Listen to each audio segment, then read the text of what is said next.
समस्त को नमस्कार। आसंतु संक्षिप्त जानिबा पवित्र बाइबल रे थिबा जिखरिय भविष्यद्वक्ता पुस्तक संबंध में। जिखरिय भविष्यद्वक्ता पुस्तक हेउछि पुरातन नियमर एक महत्वपूर्ण भावाणी पुस्तक जहां बुक ऑफ जेखारिया बोली कहा जाए। जिखरियर अर्थ हेउछि परमेश्वर स्मरण करती। यार आत्मिक अर्थ आम्भमानकर आत्मिक परिजन, आम्भमानकर माता पिता, आममानकर भाई भौणी समस्ते पासरी गले मध्य परमेश्वर आममानकु स्मरण करती। एथिरे 14टी अध्याय एवं 211टी पद रही अछि। एही पुस्तकर लेखक हेउछंती भविष्यद्वक्ता जिखरिय। 520 रु 518 बीसी मध्यरे एही पुस्तकटी को लेखा जायछि बोली अनुमान करा जाय। तेबे आसंतु जानिबा एही पुस्तक रे दिया जायथिबा मुख्य विषय वस्तु गुड़िक कौन।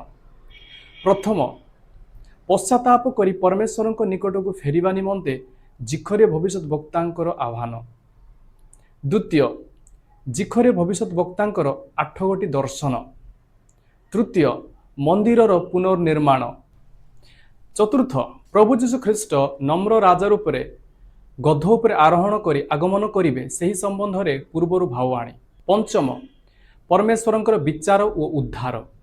यही समस्त मुख्य विषय वस्तु यही पुस्तक रे रही अछि।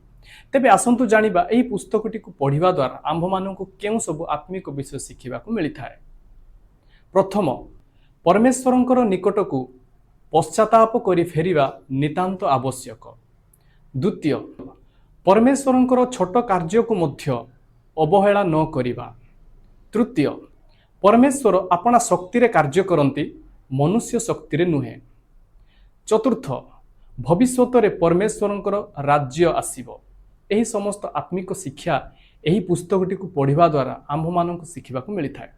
तेबे आजिर वीडियो रे एथिकी पुणी देखायबा आउ गोटे नुआ वीडियो रे। धन्यवाद।